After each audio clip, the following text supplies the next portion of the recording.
ഇബ്ലീസ് പറഞ്ഞ മറുപടി അന ഖൈറു മിൻഹു, ആദമിനേക്കാൾ എത്രയോ ഖൈറാണ് ഞാൻ. ഖലഖതനി മിൻ നാർ, എന്നെ പടക്കപ്പെട്ടത് തീയിനാലാണ്. വഖലഖതഹു മിൻ തീൻ, ആദമിനെ പടച്ചത് മണ്ണുകൊണ്ടാണ്.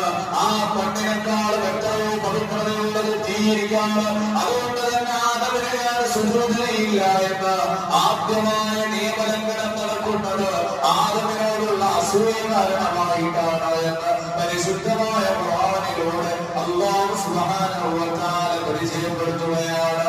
എന്നതുപോലെ തന്നെ ഭൂമിയിലേക്ക് വന്നാലും ആദ്യമായി നടന്നത് അസൂയ കാരണമായിട്ടുള്ള വിപത്താണ് എന്ന് പരിശുദ്ധമായ ഖുർആനിലൂടെ അല്ലാഹു പറയുകയാണ്. നബിയേ, വത്ലു അലൈഹിം നബഅ ബനി ആദമ ബിൽ ഹഖ്, ആദം നബി അലൈഹിസ്സലാമിന്റെ രണ്ട് സന്താനങ്ങളുണ്ടായ തർക്ക വിഷയം അത് ജനങ്ങളെ ഒന്ന് പഠിപ്പിക്കണേ നബിയേ, അവർക്കൊന്ന് ഓടിക്കൊടുക്കണേ നബിയേ. ഇത് ഖുർബാന, അതിന് രണ്ടുപേരും ഖുർബാൻ നടത്താൻ അല്ലാഹുവിന്റെ മുന്നിൽ അവരുടെ സമ്പത്തിൽ നിന്ന് അർപ്പണം നടത്താൻ തയ്യാറാവുകയാണ്.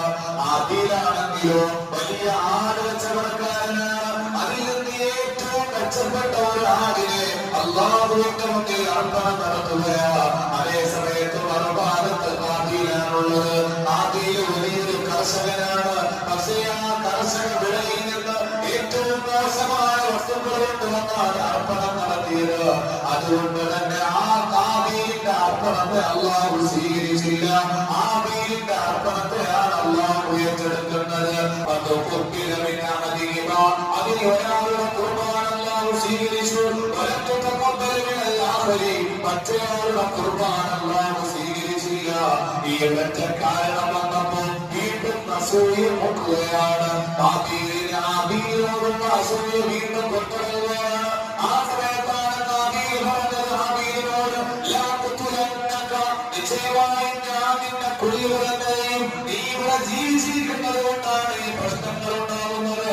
നിനക്കിവിടെ ജീവിച്ചിരിക്കുന്നത് കൊണ്ടാണ് ഈ പറഞ്ഞ എല്ലാ സൗഭാഗ്യങ്ങളും അല്ലാഹു നൽകിയത്. അതുകൊണ്ട് തന്നെ നിന്നെ ഇല്ലാതെയാക്കാൻ പോവുകയാണ്. നീ നശിച്ചാൽ നിന്റെ സമ്പാദ്യവും നിന്റെ പെണ്ണും നിന്റെ എല്ലാ നിലയ്ക്കായി മാറും. അതുകൊണ്ട് നിന്നെ ഞാൻ ഉറപ്പായി കൊല്ലുമെന്ന് ഹാബീലിനോട് പറയുക.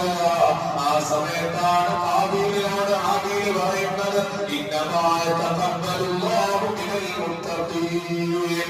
ഏതൊരു സൽക്കർമ്മമാണെങ്കിലും അത് സ്വീകരിക്കപ്പെടുന്നത് മുത്തഖീൻ